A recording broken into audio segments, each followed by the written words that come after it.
ఏం పేరు మీ పేరు? నా పేరు ప్రకాష్ అండి. ఏ ఊరు మీది? ఇది తగరపుల్స్ మాది యాక్చువల్గా భీమిలి నియోజకవర్గం. ఓకే. మా ఎమ్మెల్యే అంట శ్రీనివాసరావు గారు ఇక్కడ. ఓకే. విశాఖ కేంద్రంగా ఇప్పుడు గూగుల్ డేటా సెంటర్ ఏర్పాటు కాబోతోంది. ఏషియాలోనే బిగ్గెస్ట్ డేటా సెంటర్ అది. గూగుల్ డేటా సెంటర్ విశాఖ కేంద్రంగా ఏర్పాటు కాబోతుందని తెలిసిగానే మీకు ఏమనిపించింది? యాక్చువల్గా ఒక గూగుల్ డేటా సెంటర్ అనే కాదండి, ఇంకా చాలా సంస్థలు మనకి ఇప్పుడు ముందుకు వస్తున్నాయి. అంటే యాక్చువల్గా గత ప్రభుత్వం చేసిన నిర్లక్ష్యం ఏదైతే ఉందో ఆ నిర్లక్ష్యాన్ని ఈరోజు మన ప్రభుత్వం దాన్ని ఇక మీద అలా చేయకూడదని నిర్లక్ష్య ధోరణి వహించకుండా మన ఐటీ మినిస్టర్ ఎవరైతే ఉన్నారో వాళ్ళందరూ కూడా బాగా కృషి చేస్తున్నారు. దాని రిజల్ట్ ఇప్పుడు కనబడుతుంది. యాక్చువల్గా ఇప్పుడు మనకి టీసీఎస్ కానీ కాగ్నిజెంట్ కానీ ఇలాంటి పెద్ద పెద్ద సంస్థలు, ఇప్పుడు గూగుల్ రీసెంట్గా మొన్న ఈ 4-5 రోజుల నుంచి వైరల్ అవుతుంది కదా బాగాను. ఇటువంటి ఒక ఐటీ రంగంలోని పెట్టుబడులు ఇక్కడ పెట్టడం అది కూడా మా విశాఖపట్నం జిల్లాకు రావడం మాకు చాలా ఆనందంగా ఉంది. రీసెంట్గా మా అబ్బాయి చెన్నై ఎస్ఆర్ఎం యూనివర్సిటీలో సిఎస్సిలో ఏఐ టెక్నాలజీ కంప్లీట్ చేశాడు. తనకి ఇప్పుడు దీంట్లో ఎల్టీఐ మైంట్రీలో జాబ్ వచ్చింది. బాంబేలో ఉన్నాడు వాస్తవంగా. సో బాంబేలో ఉండి ఇక్కడి నుంచి మాకు కనీసం ఇప్పుడు రేపు దీపావళి వాడు రావాలంటే రాలేడు ఇక్కడికి. అక్కడి నుంచి ఇక్కడ రావాలంటే అదొక ఖర్చు. తర్వాత ఏంటంటే వాడికి ఇంట్లో ఉండే పరిస్థితి లేదు, బయట హాస్టల్లో ఉంటున్నాడు. సో హాస్టల్ ఖర్చు, ఇవన్నీ హాస్టల్లో తిండి కూడా ఒక్కొక్కసారి బాగుండదు. ఆరోగ్యం పాడైనా సరే చూసేవాళ్ళు లేరు, ఎవరు లేరు. అదే మనకి దగ్గరలో మా ఏరియాలో మా ప్రాంతంలో ఇలాంటి ఐటీ రంగం అభివృద్ధి చెందితే మా పిల్లలందరూ కూడా హ్యాపీగా ఇక్కడే ఉద్యోగాలు చేసుకుంటే మాకు అంతకన్నా కావాల్సింది ఏముంది? వాస్తవంగా మేమందరం ఆశిస్తుంది అదే. కానీ ఇప్పటి వరకు కూడా ఏ గవర్నమెంట్ కూడా ఇలాంటి ప్రయత్నం చేయలేదు. అంటే అయితే పట్టుదలగా కంపల్సరీ మనకి ఇక్కడికి రావాలి. ఇప్పుడు మనకి ఐటీ హబ్ ఉన్న 4 మేజర్ సిటీస్లో బెంగళూరులోనే ఉంది యాక్చువల్గా. కానీ ఇప్పుడు దాన్ని ఆంధ్రప్రదేశ్ తీసుకొస్తున్నారంటే అది ఎంతో ఆనందదాయకమైన విషయం. మేమందరం కూడా చెప్పాలంటే చాలా ఆనందంగా ఫీల్ అవుతున్నాం. నేనే కాదు, అప్కమింగ్ విద్యార్థులు ఎవరైతే ఉన్నారో రేపు ఈ ఇంజనీరింగ్ కంప్లీట్ చేసే విద్యార్థులు వీళ్ళందరికీ కూడా ఇది చాలా ఆనందదాయకమైన విషయం. ఇంకోటి ఏంటంటే ఇండియాలోనే ఈ ఐటీ జాబ్స్ అనేవి ఈ రిజిస్ట్రేషన్ వచ్చిన తర్వాత చాలా ఇబ్బందిగా ఉంది. కానీ ఇప్పుడు ఆ ఐటీ హబ్ మనకి ఇక్కడ తయారవుతుంది కాబట్టి అంటే మనం అవుట్ సోర్సింగ్ ఎక్కడెక్కడ ఫారిన్ కంపెనీస్ ఇక్కడికి వచ్చి మనల్ని అవుట్ సోర్సింగ్ తీసుకున్నారు. వాళ్ళందరూ కూడా ఆ పెద్ద సిటీస్కి వెళ్ళిపోతున్నారు. అయితే హైదరాబాద్, లేకపోతే బెంగళూరు, లేకపోతే చెన్నై, లేకపోతే ముంబై. కానీ వైజాగ్ సిటీలో ఇప్పుడు ఇది రావడం వల్ల ఇక్కడ ఉన్న అంటే ఈ చుట్టుపక్కల చాలా ఇంజనీరింగ్ కాలేజీలు ఉన్నాయి. కొన్ని వందలు, వేలు, లక్షల మంది స్టూడెంట్స్ ప్రతి ఇయర్ ఇంజనీరింగ్ కంప్లీట్ చేసి బయటకు వస్తున్నారు. వాళ్ళందరికీ ఉద్యోగాల కల్పన ఎక్కడ ఉంది? ఆంధ్రప్రదేశ్లో ఇప్పుడు ఉంది, ఇప్పుడు అవుతుంది. అది చెప్పుకోదగ్గ విషయం. ఇది మంచి డెవలప్మెంట్. ఈ గవర్నమెంట్ ఇంకా కొన్నాళ్ళు కాదు, ఇలాగే కొనసాగాలని మేము అనుకుంటున్నాం. ఓకే బ్రదర్, మీరు చెప్పండి, నిజంగా ఐటీ మినిస్టర్ అయినటువంటి లోకేష్ గారు రాష్ట్రానికి పెట్టుబడులు తీసుకురావడమే లక్ష్యంగా అహర్నిశలు కృషి చేస్తూ ఉన్నారు ఆయన. అందులో భాగంగానే గూగుల్ డేటా సెంటర్, అలాగే టీసీఎస్ డేటా సెంటర్ ఒక్క విశాఖ వేదికగా చేసుకుని 6 లక్షల కోట్ల రూపాయలు ఇప్పటి వరకు పెట్టుబడులు వచ్చాయి. రాష్ట్రం మొత్తం మీద 12 లక్షల కోట్ల రూపాయల పెట్టుబడులు వస్తే విశాఖ కేంద్రంగానే 6 లక్షల కోట్ల రూపాయల పెట్టుబడులు వచ్చాయి. డేటా సెంటర్ల రూపంలోనే 3 లక్షల కోట్ల రూపాయల పెట్టుబడులు వచ్చాయి. ఇప్పుడు గూగుల్ డేటా సెంటరు 1,30,000 కోట్ల రూపాయలతో ఇక్కడ పెట్టుబడులు పెట్టబోతోంది. ప్రత్యక్షంగా పరోక్షంగా 2 లక్షల మందికి ఉపాధి అవకాశాలు ఇవ్వబోతోంది. సో దాని ద్వారా ఇంకా మరికొన్ని కంపెనీలు కూడా ఇక్కడ పెట్టుబడులు పెట్టేందుకు ముందుకు వస్తూ ఉన్నాయి. ఇది చూడంగానే ఏమనిపించింది అసలు? అదేనండి, అంటే ఇక్కడ మనం చెప్పుకోవాల్సిన విషయం ఏంటంటే ఇదివరకున్న ఐటీ మినిస్టర్ ఎవరైతే ఉన్నారో ఆయన తాలూకా తీరు ఎలా ఉంది, ఇప్పుడు మన ఐటీ మినిస్టర్ గారి తీరు ఎలా ఉంది అంటే వాళ్ళకున్న నాలెడ్జ్ ఎంతవరకు అంటే నేను పాత మినిస్టర్ గురించి చెప్తున్నాను.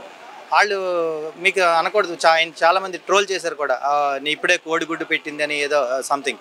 అంటే వాళ్ళ తాలూకా జ్ఞానం, వాళ్ళ తాలూకా పరిధి అంతవరకే ఉందని దాన్ని బట్టి అర్థమవుతుంది. కానీ మన ఐటీ మినిస్టర్ గారు, ఇప్పుడున్న ఐటీ మినిస్టర్ గారి పరిధి అది కాదు. ఆయన ఇదివరకు ఆయన కూడా ట్రోల్ చేశారు, అతను ఎందుకు పనికిరాడు, శుద్ధపప్పు అని ఏదో రకరకాలుగా. ఇప్పుడు అవన్నీ ఏమయ్యాయి? ఇప్పుడు ఈయన చేస్తున్న పనుల వల్ల ఈ ఐటీ సెంటర్స్ లేదా ఈ సాఫ్ట్వేర్ కంపెనీస్ ఇక్కడ రాగానే ఇప్పుడు వాళ్ళు దీనికి ఏం సమాధానం చెప్తారో మేము చూడాలి. సో ఈ విధంగా డెవలప్ చేస్తున్న మన ఐటీ మినిస్టర్ గారికి కూడా మేము కృతజ్ఞతలు తెలుపుతున్నాం. అంటే రాష్ట్రాన్ని అభివృద్ధి పదంలో నడిపించాలని ఇప్పుడు ముఖ్యమంత్రి వర్యులు చంద్రబాబు గారు, అలాగే ఐటీ మినిస్టర్ లోకేష్ గారు కూడా అహర్నిశలు పనిచేస్తూ ఉన్నారు. అందులో భాగంగానే ఎన్నో ఐటీ కంపెనీలను కూడా ఇక్కడ తీసుకొస్తూ ఉన్నారు. అయితే గూగుల్ డేటా సెంటర్ మీద ఇప్పుడు వైకాపా నేతలు కొంతమంది అంటే దాని మీద విష ప్రచారం చేసేటువంటి ప్రయత్నం చేస్తున్నారు. గూగుల్ డేటా సెంటర్ విశాఖ కనుక వస్తే విశాఖలో నీటి కొరత ఏర్పడిద్దని, విద్యుత్ కొరత వచ్చేటువంటి అవకాశం ఉందని, ఇక్కడ పర్యావరణం దెబ్బతింటుందని రకరకాలుగా దాని మీద దుష్ప్రచారం చేస్తున్నారు కదా. అది విన్న వెంటనే ఏమనిపించింది మీకు? అంటే ప్రతి అభివృద్ధి వెనక ఏదో ఒక సెకండ్ పరిణామం ఉంటుందండి. ఇప్పుడు సెల్ ఫోన్ కనిపెట్టారు. సెల్ ఫోన్ కనిపెట్టిన తర్వాత దానివల్ల రేడియేషన్ వచ్చింది కదా. రేడియేషన్ తోటి కొన్ని ప్రాబ్లమ్స్ వస్తాయి అన్నారు. దాన్ని అధిగమించడానికి కూడా ఇప్పుడు 5G వచ్చింది, అంటే ఈ రేడియేషన్ తగ్గించడానికి. సో అలాగే అంటే యాక్చువల్గా ఇది నాన్ పొల్యూటెడ్ కంపెనీస్ అండి. వాస్తవానికి వాళ్ళు చెప్పేది ఏంటంటే పొల్యూటెడ్ కంపెనీస్ అన్ని ఫార్మా కంపెనీస్ అవన్నీ ఉంటాయి, కానీ అది అలాంటిది కాదు. ఇది పొల్యూట్ చేసేది ఏం కాదు. కాకపోతే విద్యుత్ ఎక్కువ ఖర్చు అవుతుంది, వాటర్ ఎక్కువ ఖర్చు అవుతుంది. సో దానికి రెమెడీస్ ఏంటంటే సీ వాటర్ని వాళ్ళు రిఫైన్ చేసుకొని సంథింగ్ ఏదో అలా వాడడానికి వాళ్ళ ప్లానింగ్ ఉంది. అటువంటి పరిశ్రమ ఇది, అంటే నాన్ పొల్యూటెడ్ పరిశ్రమ. సో వాళ్ళకి దీని మీద అవగాహన లేదు వాస్తవానికి.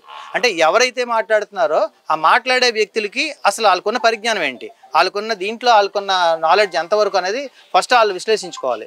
ఆ తర్వాత ఇప్పుడు సాధారణంగా ఒక non polluted company, software company అంటేనే అది నాన్ పొల్యూటెడ్ కంపెనీ. దాన్ని పట్టుకొచ్చి మీరు పొల్యూట్ చేసేస్తున్నారు, ప్రాంతం పాడైపోద్ది, ఇదైపోద్ది, అదైపోద్ది అంటే ఎంతవరకు కరెక్ట్? వాళ్ళకున్న నాలెడ్జ్ ఏంటి అసలు? ఆ మాట్లాడుతున్న వ్యక్తులకి వాళ్ళు ఏం చదువుకున్నారు, వాళ్ళకున్న నాలెడ్జ్ ఏంటి?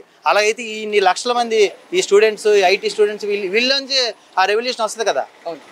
మీరు ఇలాంటి కంపెనీని ఇక్కడ తీసుకురావద్దని అటువంటివి ఎక్కడ ఎవరు చెప్పట్లేదు కదా. కేవలం ఆ పార్టీ వ్యక్తులు మాత్రం ఈ ప్రచారం చేస్తున్నారు, బయట ఎవరు మాట్లాడట్లేదు. దాన్ని బట్టి అర్థమవుతుంది వాళ్ళకి నాలెడ్జ్ లేదని. Thank you so much. Hi అమ్మా. హాయ్ అండి. ఏం పేరు మీ పేరు? అఫ్సా. ఏ ఊరు మీది? విశాఖపట్నం. ఓకే. ఏ కాలేజీలో చదువుతున్నారు? Raghu engineering college. విశాఖ కేంద్రంగా ఇప్పుడు ఏషియాలోనే బిగ్గెస్ట్ గూగుల్ డేటా సెంటర్ అయితే రాబోతోంది. అది తెలిసిందా మీకు? తెలుసు. తెలిసిన వెంటనే ఏమనిపించింది?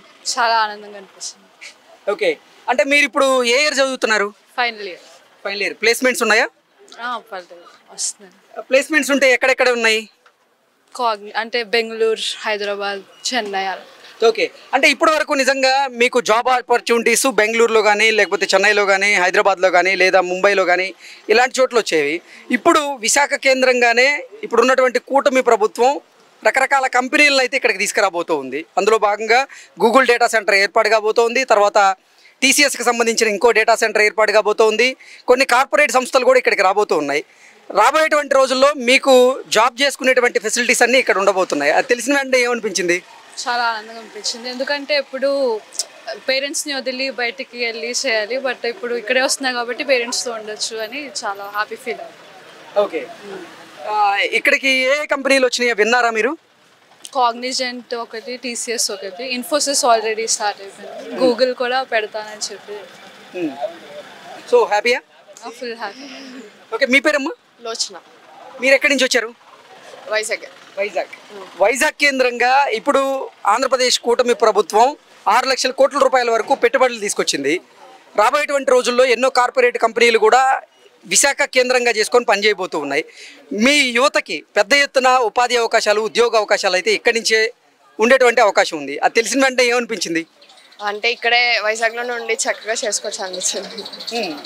గూగుల్ డేటా సెంటర్ రాబోతుంది. ప్రత్యక్షంగా పరోక్షంగా 2 లక్షల మందికి ఉపాధి, ఉద్యోగ అవకాశాలు దక్కబోతున్నాయి. ఎలా అనిపిస్తుంది?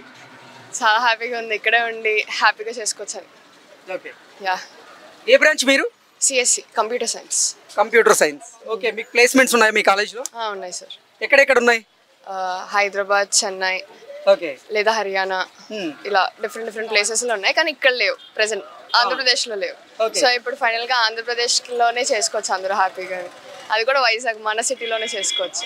సో ఇక్కడే ఉండి ఇంట్లో చేసుకోవచ్చు. సో ఫుల్ హ్యాపీ అంతా. Thank you. హాయ్ అండి. Hi sir. ఏం పేరు? భవానీ సార్. భవానీ గారు ఏం చేస్తుంటారు? నేను ప్రైవేట్ ఎంప్లాయీని సార్. ఓకే. ఎక్కడ మీ ఊరు? విశాఖ జిల్లా ఆనందపురం సార్. ఓకే, ఆనందపురం. ఇప్పుడు విశాఖ కేంద్రంగా గూగుల్ సంస్థ భారీగా ఒక డేటా సెంటర్ని ఇక్కడ ఏర్పాటు చేయబోతోంది. ఏసియాలోనే బిగ్గెస్ట్ డేటా సెంటర్ అది. విశాఖకి డేటా సెంటర్ వస్తుంది గూగుల్ది అని తెలియగానే మీకు ఏమనిపించింది? చాలా హ్యాపీగా అనిపించింది సార్. ఎందుకంటే చాలామంది జాబ్స్ లేకుండా ఇంటికాడే ఉంటూ ఎక్కడెక్కడికో వెళ్ళి జాబ్స్ చేసే కన్నా మన దగ్గరలో మనం కూడా జాబ్ చేసుకుంటూ ఫ్యామిలీని చూసుకుంటూ ఎక్సెట్రా ఇంకా చాలా చేసుకోవచ్చు సార్ మన ఇంటి దగ్గర ఉంటుండే. అంటే ఇప్పటి వరకు గ్రాడ్యుయేట్స్ కానీ పోస్ట్ గ్రాడ్యుయేట్స్ ఎవరైతే ఉన్నారో వారు ఉద్యోగ అవకాశాల కోసం ఇతర రాష్ట్రాలకు వెళ్ళడం, అక్కడ ఉద్యోగ అవకాశాలను వెతుక్కోవడం లాంటివి చూసాం మనం. ఇప్పుడు విశాఖ కేంద్రంగానే ఎన్నో సాఫ్ట్వేర్ కంపెనీలు ఇక్కడ పెట్టుబడులు పెడుతూ ఉన్నాయి. గూగుల్ లాంటి సంస్థలు డేటా సెంటర్ని ఏర్పాటు చేస్తూ ఉన్నాయి. టీసీఎస్కి సంబంధించినటువంటి డేటా సెంటర్ రాబోతోంది. అలాగే షిపికి సంబంధించినటువంటి డేటా సెంటర్ ఆల్రెడీ వచ్చింది. ఇది సో ఇన్ని అవకాశాలు ఇప్పుడు ఇక్కడ అందుబాటులోకి రాబోతూ ఉన్నాయి. ఎలా అనిపిస్తుందండి? ఇంకా చాలా హ్యాపీగా అనిపించింది సార్ మాకు. ఎందుకంటే మేము చూస్తున్నాం సార్ చాలా మందిని ఇంటికాడే ఉంటూ అంత చదివి బీటెక్ చేసి జాబ్స్ లేకుండా ఇంట్లో ఉంటున్నారు. ఇది కూడా పెట్టడం అనేది మాకు చాలా ఆనందంగా ఉంది sir. Okay, Google data centre ద్వారా ఇప్పుడు ప్రత్యక్షంగా కానీ పరోక్షంగా కానీ 1,80,000 మందికి ఉద్యోగ అవకాశాలు, ఉపాధి అవకాశాలు కలగబోతున్నాయి. అసలు నిజంగా విశాఖ కేంద్రంగా 1,80,000 కేవలం గూగుల్ డేటా సెంటర్ నుంచే రాబోతున్నాయని తెలియగానే నిజంగా అది ఇక్కడే ఉండి పని చేసుకునే వాళ్ళకి ఒక శుభవార్తే కదా. చాలా సార్, చాలా అంటే చాలా.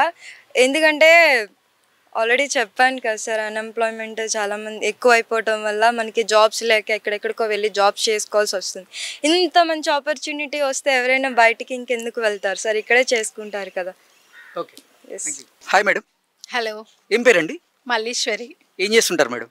నేను శ్రీముద్ర స్కూల్లో టీచర్గా వర్క్ చేస్తున్నాను. ఓకే, ఏ ఊరు మేడం మీది?